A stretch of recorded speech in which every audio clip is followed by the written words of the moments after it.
रहे हैं। बोलिए बृहस्पति देव की जय, गुरु महाराज की जय, विष्णु भगवान की जय। प्राचीन समय की बात है, एक बड़ा प्रतापी तथा दानी राजा था। वो प्रत्येक गुरुवार को व्रत रखता और पूजन करता था। ये उसकी रानी को अच्छा नहीं लगता, न वह व्रत करती, ना ही किसी को एक पैसा दान में देती। राजा को भी ऐसा करने से मना किया करती थी। एक समय की बात है, राजा शिकार खेलने वन को गए। घर पर रानी और दासी थी। उस समय गुरु बृहस्पति साधु का रूप धारण कर राजा के दरवाजे पर भिक्षा मांगने आ गए। साधु ने रानी से भिक्षा मांगी तो वह कहने लगी, हे साधु महाराज, मैं इस दान और पुण्य से तंग आ गई हूँ। आप कोई ऐसा उपाय बताइए जिससे ये सारा धन नष्ट हो जाए तथा मैं आराम से रह सकूं। साधु रूपी बृहस्पति देव ने कहा, हे देवी, तुम बड़ी विचित्र हो। संतान और धन से कोई दुखी होता है क्या? अगर तुम्हारे पास धन अधिक है तो इसे शुभ कार्यों में लगाओ, जिससे तुम्हारे दोनों लोग सुधरे। परंतु साधु की इन बातों से रानी खुश नहीं हुई। उसने कहा, मुझे ऐसे धन की आवश्यकता नहीं है जिसे मैं अन्य लोगों को दान दूं तथा जिसको संभालने में ही मेरा सारा समय नष्ट हो जाए। साधु ने कहा, यदि तुम्हारी ऐसी इच्छा है तो जैसा मैं बताता हूँ तुम वैसा ही करना। बृहस्पतिवार के दिन घर को गोबर से लीपना, अपने केशों को पीली मिट्टी से धोना, केशों को धोते समय स्नान करना, राजा से हजामत बनाने को कहना, भोजन में मांस मदिरा खाना, कपड़ा धोबी के यहाँ धुलने डालना। इस प्रकार तुम 7 बृहस्पतिवार करोगी तो तुम्हारा सब धन नष्ट हो जाएगा। इतना कहकर साधु बने बृहस्पति देव अंतर ध्यान हो गए। साधु के कहे अनुसार करते हुए रानी को केवल 3 बृहस्पतिवार ही बीते थे कि उसकी समस्त धन संपत्ति नष्ट हो गई और भोजन के लिए परिवार तरसने लगा। एक दिन राजा रानी से बोला, हे रानी, तुम यहीं रहो, मैं दूसरे देश को जाता हूँ, क्योंकि यहाँ पर मुझे सभी जानते हैं, इसलिए मैं छोटा कार्य नहीं कर सकता हूँ। ऐसा कहकर राजा परदेश, वहाँ वह जंगल से लकड़ी काट कर लाता और शहर में बेचता। इस तरह वह अपने जीवन को व्यतीत करने लगा।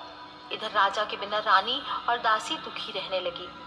एक समय जब रानी और दासियों को 7 दिन बिना भोजन के रहना पड़ा तो रानी ने अपनी दासी से कहा, हे दासी, पास ही के नगर में मेरी बहन रहती है, वह बड़ी धनवान है, तो उसके पास जा और कुछ लेकर आ, ताकि थोड़े दिन गुजर बसर हो जाए। दासी रानी की बहन के पास गई। उस दिन बृहस्पतिवार था। रानी की बहन उस समय बृहस्पतिवार की कथा सुन रही थी और दासी ने रानी की बहन को अपनी रानी का संदेश दिया, लेकिन रानी की बहन ने कोई उत्तर नहीं दिया। तब दासी को रानी की बहन से कोई उत्तर नहीं मिला तो वह दुखी हो गई। उसे क्रोध भी आया और दासी ने वापस आकर रानी को सारी बात बता दी। सुनकर रानी ने अपने भाग्य को कोसा। उधर रानी की बहन ने सोचा कि मेरी बहन की दासी आई थी, परंतु मैं उससे नहीं बोली, इससे वो बहुत दुखी हुई होगी। और कथा सुनकर और पूजन समाप्त कर वह अपनी बहन के घर गई और कहने लगी, हे बहन, मैं बृहस्पतिवार का व्रत कर रही थी, तुम्हारी दासी गई, परंतु जब तक कथा होती है तब तक ना उठते हैं ना बोलते हैं, इसलिए मैं नहीं बोली। कहो दासी, क्यों आई थी? रानी बोली, बहन, हमारे घर अनाज नहीं था। ऐसा कहते कहते रानी की आंखें भर आई। उसने दासियों समेत भूखा रहने की बात अपनी बहन को बता दी। रानी की बहन बोली, बहन देखो, बृहस्पति देव भगवान सबकी मनोकामना को पूर्ण करते हैं। देखो, शायद तुम्हारे घर में अनाज रखा हो। यह सुनकर दासी घर के अंदर गई तो वहां उसे एक बड़ा घड़ा अनाज का मिल गया और उसे बड़ी हैरानी हुई, क्योंकि उसने एक एक बर्तन देख लिया था। उसने बाहर आकर रानी को बताया। रानी से कहने लगी, हे रानी, जब हमको अन्न नहीं मिलता तो हम व्रत ही तो करते हैं, इसलिए क्यों ना इनसे व्रत और कथा की विधि पूछ ली जाए, हम भी व्रत किया करेंगे। दासी के ऐसा कहने पर रानी ने अपनी बहन से बृहस्पतिवार व्रत के बारे में पूछा। उसकी बहन ने बताया, बृहस्पतिवार के व्रत में चने की दाल और मुनक्का से विष्णु भगवान का केले की जड़ में पूजन करें और दीपक जलाएं, पीला भोजन करें तथा कथा सुने। इससे गुरु भगवान बृहस्पति प्रसन्न होते हैं, मनोकामना पूर्ण करते हैं। व्रत और पूजन की विधि बताकर रानी की बहन अपने घर लौट गई और रानी और दासी दोनों ने ही निश्चय किया कि बृहस्पति देव भगवान का पूजन जरूर करेंगे। 7 रोज बाद जब बृहस्पतिवार आया तो उन्होंने व्रत रखा। घुड़साल में जाकर चना और गुड़ बीन कर खिलाई तथा उसकी दाल से केले की जड़ तथा विष्णु भगवान का पूजन किया। अब पीला भोजन कहाँ से लाएं? दोनों बड़ी दुखी हुई, परंतु उन्होंने व्रत किया था, इसलिए बृहस्पति देव भगवान प्रसन्न थे। एक साधारण व्यक्ति के रूप में वे 2 थाली में सुंदर पीला भोजन लेकर आए और दासी को देकर बोले, हे दासी, यह भोजन तुम्हारे लिए और तुम्हारी रानी के लिए है। इसे तुम दोनों ग्रहण करना। दासी भोजन पाकर बहुत प्रसन्न हुई और उसने रानी को सारी बात बताई। इसके बाद से वे प्रत्येक बृहस्पतिवार को गुरु भगवान का व्रत और पूजन करने लगी। बृहस्पति भगवान की कृपा से उनके पास धन आ गया, परंतु रानी फिर पहले की तरह आलस्य करने लगी। तब दासी बोली, देखो रानी, तुम पहले भी इस प्रकार आलस करती थी, तुम्हें धन रखने में कष्ट होता था, इस कारण सब धन नष्ट हो गया। अब गुरु भगवान की कृपा से फिर से धन मिला है तो फिर से तुम्हें आलस्य होता है। बड़ी मुसीबतों के बाद हमने यह धन पाया है, इसलिए हमें दान पुण्य करना चाहिए। तुम भूखे मनुष्यों को भोजन कराओ, प्याऊ लगवाओ, ब्राह्मणों को दान दो, कुआं तालाब बावड़ी आदि का निर्माण करवाओ, मंदिर पाठशाला बनवाकर ज्ञान दो, कुंवारी कन्याओं का विवाह कराओ, अर्थात धन को शुभ कार्यों में खर्च करो, जिससे तुम्हारे कुल का यश बढ़े तथा स्वर्ग की प्राप्ति हो, पितर प्रसन्न हो। दासी की बात सुनकर रानी शुभ काम करने लगी, उसका यश फैलने लगा। एक दिन रानी और दासी आपस में विचार करने लगी कि न जाने राजा किस दशा में होंगे, उनकी कोई खोज खबर नहीं है। और उन्होंने श्रद्धा पूर्वक गुरु बृहस्पति भगवान से प्रार्थना की कि राजा जहाँ कहीं भी हो शीघ्र वापस आ जाए। इधर राजा परदेश में बहुत दुखी रहने लगा। वह प्रतिदिन जंगल से लकड़ी बीन कर लाता और उसे शहर में बेचकर अपना दुखी जीवन बड़ी कठिनता से व्यतीत करता। एक दिन दुखी होकर अपनी पुरानी बातों को याद करके रोने लगा और उदास हो गया। उसी समय राजा के पास बृहस्पति देव साधु के वेश में आकर बोले, हे लकड़हारे, तुम इस सुनसान जंगल में किस चिंता में बैठे हो, मुझे बतलाओ। यह सुनकर राजा के नेत्रों में जल भर आया और साधु की वंदना कर राजा ने अपनी संपूर्ण कहानी सुना दी। महात्मा दयालु होते हैं। वे राजा से बोले, हे राजा, तुम्हारी पत्नी ने बृहस्पति देव के प्रति अपराध किया था, जिसके कारण तुम्हारी यह दशा हुई है। अब तुम किस प्रकार की चिंता मत करो, भगवान तुम्हें पहले से अधिक दंड देंगे। देखो, तुम्हारी पत्नी ने बृहस्पतिवार का व्रत आरंभ कर दिया है। अब तुम भी बृहस्पतिवार का व्रत करके चने की दाल और गुड़ जल के लोटे में डालकर केले का पूजन करो और फिर कथा कहो या सुनो। भगवान तुम्हारी सभी मनोकामनाओं को पूर्ण करेंगे। साधु की बात सुनकर राजा बोला, हे प्रभु, लकड़ी बेचकर तो इतना पैसा नहीं आता कि जिससे मैं भोजन करने के बाद कुछ बचा सकूं। मैंने रात्रि में अपनी रानी को व्याकुल देखा है, मेरे पास कोई साधन नहीं है जिससे उसका समाचार मैं जान सकूं। फिर मैं बृहस्पति देव की क्या कहानी कहूँ, यह भी मुझको मालूम नहीं। साधु ने कहा, हे राजा, मन में बृहस्पति भगवान का पूजन व्रत का निश्चय करो, वे स्वयं तुम्हारे लिए कोई राह बना देंगे। बृहस्पतिवार के दिन तुम रोजाना की तरह लकड़ियां लेकर शहर में जाना, तुम्हें रोज से दुगुना धन प्राप्त होगा, जिससे तुम भली भांति भोजन कर लोगे तथा बृहस्पति देव की पूजा का सामान भी आ जाएगा। जो तुमने बृहस्पतिवार की कहानी के बारे में पूछा वह इस प्रकार है। प्राचीन काल में एक बहुत ही निर्धन ब्राह्मण रहता था। उसके कोई संतान नहीं थी। वह नित्य पूजा पाठ करता था। उसकी स्त्री ना तो स्नान करती, ना किसी देवता का पूजन करती। इस कारण ब्राह्मण देवता बहुत दुखी रहते थे। भगवान की कृपा से ब्राह्मण के यहाँ एक कन्या उत्पन्न हुई। कन्या बड़ी होने लगी। प्रातः स्नान करके वह भगवान विष्णु का जप करती, बृहस्पतिवार का व्रत भी करने लगी। पूजा पाठ समाप्त कर पाठशाला को जाती और अपनी मुट्ठी में जौ भरकर ले जाती और पाठशाला जाने के मार्ग में डालती जाती। लौटते समय वही जौ स्वर्ण के हो जाती, उनको बीन कर घर ले आती। एक दिन वह बालिका सूप में उन सोने के जौ को फटकाकर साफ कर रही थी। तभी उसकी माँ ने देख लिया और कहा, हे बेटी, सोने के जौ के फटकने के लिए सोने का सूप भी तो होना चाहिए। दूसरे दिन गुरुवार था। कन्या ने व्रत रखा और बृहस्पति देव से सोने के सूप देने की प्रार्थना की। बृहस्पति देव ने उसकी प्रार्थना स्वीकार कर ली और रोजाना की तरह वह कन्या जौ फैलाती हुई पाठशाला को चली गई। पाठशाला से लौटकर जब वह जौ बीन रही थी तो बृहस्पति देव की कृपा से उसे सोने का सूप भी मिला। इसे वह घर ले आई और उससे जौ साफ करने लगी, परंतु उसकी माँ का वही ढंग रहा। एक दिन की बात है, कन्या सोने के सूप में जब जौ साफ कर रही थी, उस समय उस नगर का राजकुमार वहां से निकला। कन्या के रूप को देखकर वह उस पर मोहित हो गया। राजमहल आकर वह भोजन तथा जल त्याग कर उदास होकर लेट गया। राजा को जब राजकुमार द्वारा अन्न जल त्यागने का समाचार ज्ञात हुआ तो वह अपने मंत्रियों के साथ अपने पुत्र के पास गया और कारण पूछा। राजकुमार ने राजा को उस लड़की के घर का पता बता दिया। मंत्री उस लड़की के घर गया। मंत्री ने ब्राह्मण के समक्ष राजा की ओर से निवेदन किया। कुछ ही दिन बाद ब्राह्मण की कन्या का विवाह राजकुमार के साथ संपन्न हो गया। कन्या के घर से जाते ही ब्राह्मण के घर में पहले की भांति ही गरीबी का निवास हो गया। एक दिन दुखी होकर ब्राह्मण अपनी पुत्री से मिलने गए। बेटी ने पिता की अवस्था को देखा और अपनी माँ का समाचार पूछा। ब्राह्मण ने सभी हाल कह सुनाया। कन्या ने बहुत सा धन देकर अपने पिता को विदा कर दिया, लेकिन कुछ दिन बाद फिर वही हाल हो गया। ब्राह्मण फिर अपनी कन्या के यहाँ गया और सभी हाल कहा तो पुत्री बोली, हे पिताजी, आप माता जी को यहाँ लेकर आओ, मैं उन्हें विधि बता दूंगी जिससे गरीबी दूर हो जाएगी। ब्राह्मण देवता अपनी स्त्री को साथ लेकर अपनी पुत्री के पास राजमहल पहुंचे तो पुत्री अपनी माँ को समझाने लगी, हे माँ, तुम प्रातः काल स्नान आदि करके विष्णु भगवान का पूजन किया करो, तब सब दरिद्रता दूर हो जाएगी। परंतु उसकी माँ ने उसकी एक बात नहीं मानी। वह प्रातःकाल उठकर अपनी पुत्री का बच्चा जूठन खा लेती थी। एक दिन उसकी पुत्री को बहुत गुस्सा आया। उसने अपनी माँ को एक कोठरी में बंद कर दिया, उसे स्नान आदि करवा के सुबह सुबह पूजा पाठ करवाया तो उसकी माँ की बुद्धि ठीक हो गई। इसके बाद वह नियम से बृहस्पतिवार का व्रत रखने लगी। इस व्रत के प्रभाव से मृत्यु के बाद वह स्वर्ग को गई और ब्राह्मण भी सुखपूर्वक इस लोक को सुख भोग कर स्वर्ग को प्राप्त हुआ। इस तरह कहानी कहकर साधु देवता वहां से लोप हो गए। धीरे धीरे समय व्यतीत होने लगा। फिर बृहस्पतिवार का दिन आया। राजा जंगल से लकड़ियां काटकर शहर में बेचने गया और उस दिन उसे दूसरे दिनों से ज्यादा धन मिला।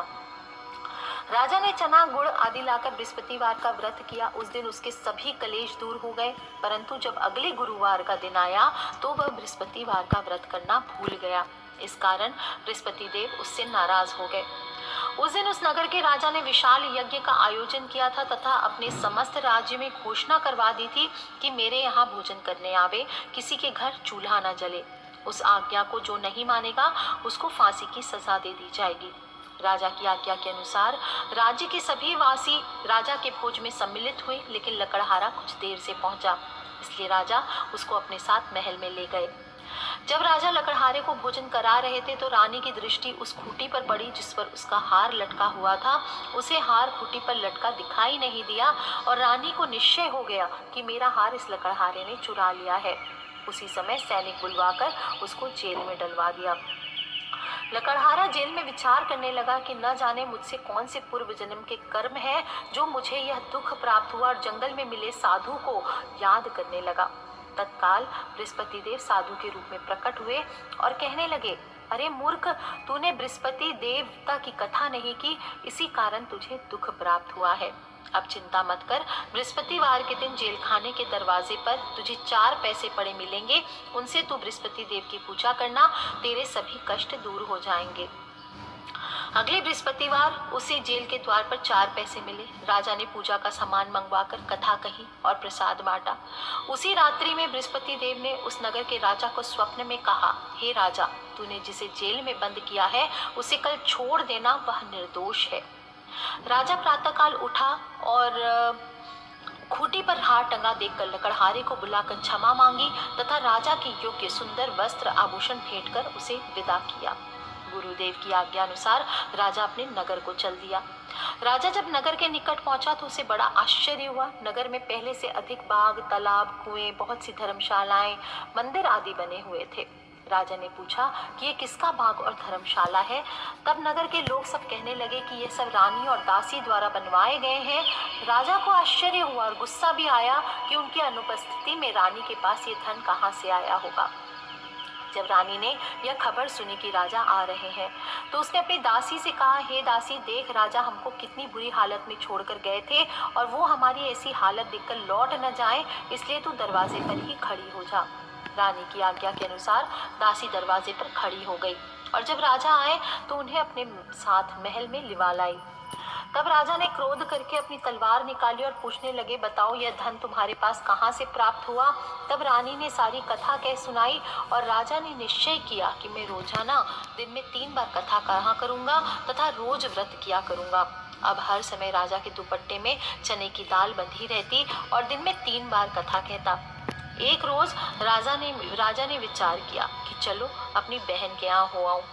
इस तरह निश्चय कर राजा घोड़े पर सवार हो अपनी बहन के यहाँ चल दिया। मार्ग में उसने देखा कि कुछ आदमी एक मुर्दे को लिए जा रहे हैं। उन्हें रोककर कहने लगा, अरे भाइयों, मेरी बृहस्पति की कथा सुन लो। वे बोले, लो हमारा तो आदमी मर गया और इसको अपनी कथा की पड़ी है। परंतु कुछ आदमी बोले, अच्छा कहो, हम तुम्हारी कथा भी सुनेंगे। राजा ने दाल निकाली और कथा कहनी शुरू कर दी। जब कथा आधी हुई तो मुर्दा हिलने लगा और जब कथा समाप्त हुई तो राम राम करके मुर्दा खड़ा हो गया। राजा आगे बढ़ा। उसे चलते चलते शाम हो गई।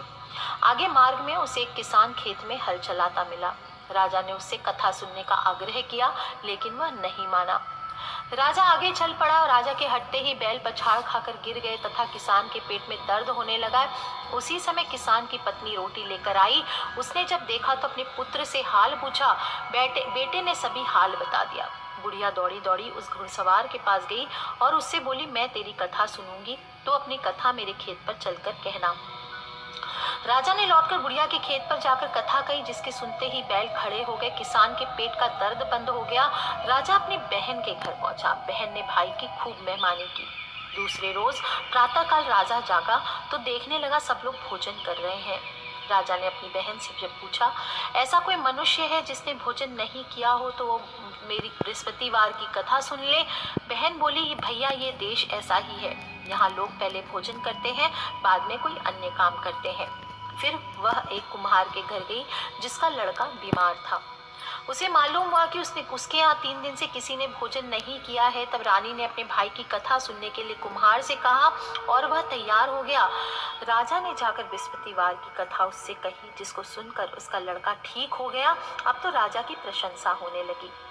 एक दिन राजा ने अपनी बहन से कहा, हे बहन, मैं अब अपने घर जाऊंगा, तुम भी तैयार हो जाओ। राजा की बहन ने अपनी सास से अपने भाई के साथ जाने की आज्ञा मांगी। सास बोली, चली जा, परंतु अपने लड़के को मत लेकर जाना, क्योंकि तेरे भाई के कोई संतान नहीं होती। बहन ने भाई से कहा, हे भैया, मैं तो चलूंगी, परंतु कोई बालक नहीं जाएगा। अपनी बहन को भी छोड़कर दुखी मन से राजा अपने नगर को लौट आया। राजा ने अपनी रानी से सारी कथा बताई और बिना भोजन किए शैया पर लेट गया। रानी बोली, हे प्रभु, बृहस्पति देव ने हमें सब कुछ दिया है, वे हमें संतान भी अवश्य देंगे। और उसी रात बृहस्पति देव ने राजा को स्वप्न में कहा, हे राजा, उठ, सभी सोच त्याग दे, तेरी रानी गर्भवती है। राजा को ये जानकर बड़ी खुशी हुई। 9वें महीने रानी के गर्भ से सुंदर पुत्र पैदा हुआ। तब राजा बोला, हे रानी, स्त्री बिना भोजन के रह सकती है, परंतु बिना कहे नहीं रह सकती। जब मेरी बहन आए तुम उससे कुछ मत कहना। रानी ने हाँ कर दी। जब राजा की बहन ने यह शुभ समाचार सुना तो बहुत खुश हुई और बधाई लेकर अपने भाई के यहाँ आई। रानी ने तब उसे आने का उलाहना दिया। जब भाई अपने साथ ला रहे थे तब टाल गई, उनके साथ न आई और आज अपने आप ही भागी भागी बिना बुलाए आ गई। तो राजा की बहन बोली, भाई, मैं इस प्रकार न कहती तो तुम्हारे घर औलाद कैसे होती। बृहस्पति देव सभी की मनोकामनाओं को पूर्ण करते हैं। जो भी मनुष्य सद्भावना पूर्वक बृहस्पतिवार का व्रत करता है एवं कथा पढ़ता है, सुनता है और दूसरों को सुनाता है, बृहस्पति देव उसकी सभी मनोकामनाएं पूर्ण करते हैं, उनकी सदैव रक्षा करते हैं। जो संसार में सद्भावना से गुरुदेव का पूजन करता है, व्रत करता है सच्चे हृदय से, उसकी सभी मनोकामनाएं वैसे ही पूर्ण होती है जैसी सच्ची भावना से रानी और राजा ने बृहस्पति देव की कथा का गुणगान किया तो उनकी सभी इच्छाएं बृहस्पति देव ने पूर्ण की। अनजाने में भी बृहस्पति देव की उपेक्षा ना करें, ऐसा करने से सुख शांति नष्ट हो जाती है। इसलिए सबको कथा जरूर सुननी चाहिए और सुनने के बाद प्रसाद लेकर जाना चाहिए। हृदय से मनन करते हुए जयकारा बोलना चाहिए। बोलिए श्री बृहस्पति देव की जय।